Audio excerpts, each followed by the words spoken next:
What's up, guys? Before we jump into the video today, I want to let you know that my code ESPRESSO is 30% off your entire order over at gfuel.com. Whether you want to restock on a tub or two or just try out a sample pack or maybe the new cans releasing, you can get an increased discount until the 14th. Check the link in the description below if you're interested, but now back to the regular scheduled content. Every update now, seemingly without fail for Modern Warfare and Warzone, we get changes listed in the published patch notes from Infinity Ward about what we should be aware of when it comes to the newest variation of the game. And for the most part, there's usually a lot to discuss, but every single time now, every single update has also, for whatever reason, failed to convey some changes made behind the scenes, whether that be to weapon balance, adding in other small details, changing map layouts and features, or maybe just putting in some quality of life fixes. They all go unannounced. Season 3's launch was no different, so today I want to run down some secret changes made to Modern Warfare and Warzone that you may or may not have known about. That said, let me know your thoughts down below. Firstly, did we miss any of these here that you'd like to add to the list? And as well, what are you thinking about the updates so far for Season 3? Liking it, disliking it? Feel free to let me know. But as well,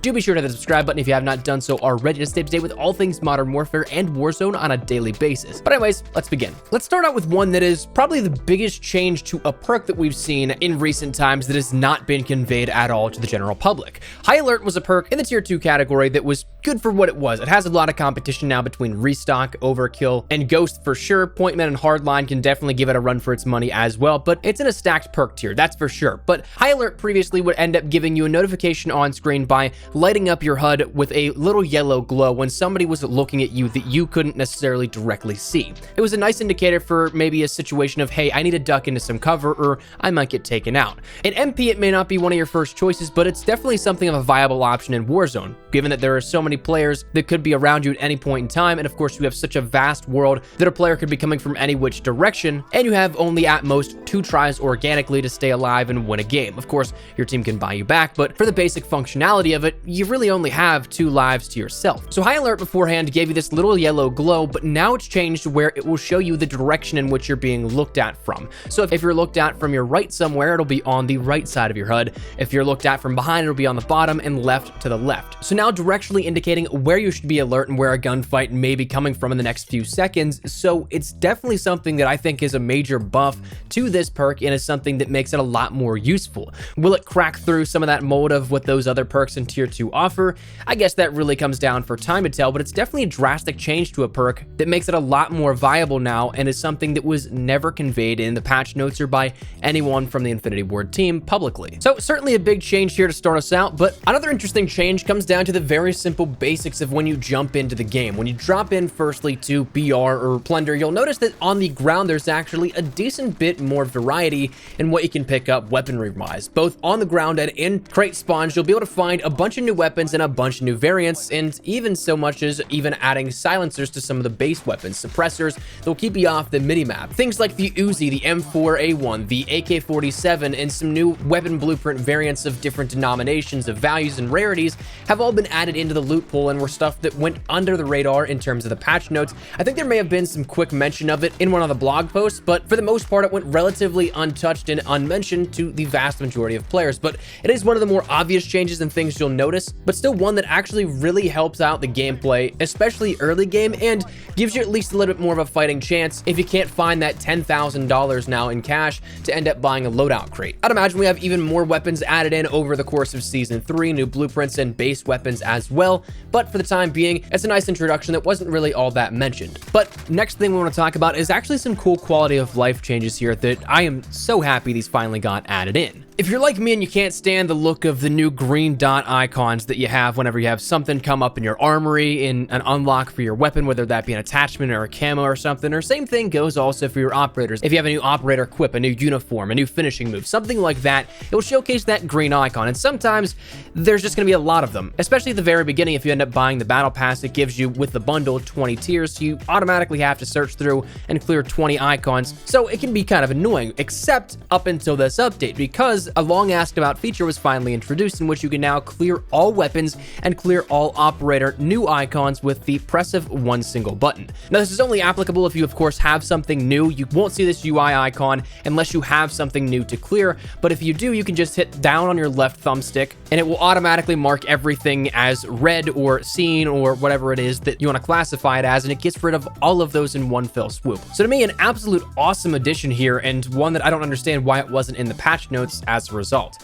Next, let's talk talk about a new feature that was introduced on the back end that you might not necessarily care too much about. Content creators, it might be something advantageous to you, or so it seems, but there was a streamer mode introduced within your settings, in which whenever you have this enabled, streamer mode will replace other players' gamer tags with randomly generated names, except for your party members, to protect your privacy while you're streaming, or to protect any names that will come up that you just don't want to see there. And we've talked about how Activision IDs don't have any sort of filter or any sort of censoring whatsoever, so you could see the worst names out of the entire bunch and they'd show up right on your screen. But this will then combat that, where it will showcase different names that are just made up and they're not actually those players' display names. Now, one thing that's kind of curious about this is that this isn't the first time we've seen a streamer mode introduced into games. It's the first time we've seen it in Call of Duty, to my knowledge, but streamer mode is usually to protect the streamer, the person playing the game, so that their name isn't advertised to other players. But it seems like right now, that from the description and also from what I've heard from some official comment, is that it just showcases the outward portion of it. It doesn't hide or block the player using that name. Instead, it just kind of is a filter for things that might pop up on your screen. So it's kind of backwards in that sense, but I guess in sort of a privacy aspect, if you're a parent and your kid is playing the game, that's a decent advantage streamer mode has. Or if you're like me and a content creator where I don't really want to showcase a gameplay where there is just some absolute edgy jackass with some name that just shouldn't be named showcasing in my gameplay, if I have streamer mode on, I won't ever be aware of that because it just won't showcase that name. So it's kind of backwards from the streamer mode that we've seen in other games, but is also something that can be advantageous depending on how you look at it. But anyways, that was introduced with the update as well. We saw that Condor Hideout had a little bit of a map adjustment to it as well, where the one corridor leading into the middle of the map, that's actually been opened up where it was previously closed off. And seeing some discussion about this around the community, it may have been something that was planned for a little bit, because apparently bots had sometimes the ability to just kind of stand there and act as if they tried to go in through it, but they wouldn't be able to get there. So that change has been made, and it's another avenue in which players can make their way throughout the map of Condor Hideout. Now, the next thing I want to talk about is one that we talked about in the update video on Tuesday morning, but it's something that I think is actually really cool that was not in any area or mention of the actual patch notes. And we talked about it in a brief discussion saying, hey, these were added, but we didn't actually really talk about them. And I think these are a really cool addition, that being the fact that we have new Milsim operator uniforms. And this isn't anything that you have to buy in the shop or anything that you're absolutely required to do, but as you progress through your battle pass, you may notice that there are operator uniforms available through missions that you can take advantage of for specific default operators. If you take a look at either the Coalition or the Allegiance default operator, it now says Milsim, to which you can open up all of the missions and see where you'll end up unlocking these at tiers 10, 30, 50, and 70, to which you have new missions for the default operators that will showcase real-life operator uniforms from different armed forces from around the world. We admittedly have some kind of zany outfits for our operators, but these are modeled after real-life armed forces and provide a little bit of a realism, whereas other areas may have kind of disconnected from that in the last couple of months, whereas some players may have bought into Modern Warfare for that realism aspect of it. So it's cool to see that we now have not only more things to grind out, but also things for players that really want to see some more realism introduced into Modern Warfare. So introducing kind of the best of both worlds, where we can have some fun with camos and outfits and operators and such, but we can also still have it rooted in realism, where we have those available for the default operators. Now, the cool thing is also it seems like these are available for both Coalition and Allegiance, so whereas one uniform usually applies to one operator, it's now kind of in a sense to two, because you have it for both default options. But that was introduced and it was never mentioned within the update notes, and I think is one of the cooler aspects that we've seen in recent times. There also was an RPG nerf as of recently to Warzone in particular with vehicles, but to my knowledge, I think that was actually before the update itself, so it wasn't a part of this actual title update, but it's something you may not be aware of. But all in all, that's the big key changes that went under the radar and were never acknowledged. Now, there also is some rumors out there that it seems like they may have buffed FMJ or they may have nerfed Ghost in Warzone, but these don't really seem to be the case. They seem to be either oddities or something in which players are mistaking FMJ for something else. In the case of Ghost, I definitely think it's a bug, and I'm not discrediting it if it was something that happened to you, because bugs do pop up, but apparently players with Ghost can show up on heartbeat sensors from time to time, whereas of course that's not supposed to happen. Ghost is supposed to keep you off the radar and off of the heartbeat sensors. So I'm sure that will be getting fine-tuned and any issue that there was will be ironed out, but also there seems to be a couple of clips circulating around in which players look to to lose armor and health at the same time, whereas previously, and as a base norm, you're supposed to lose armor first and then health.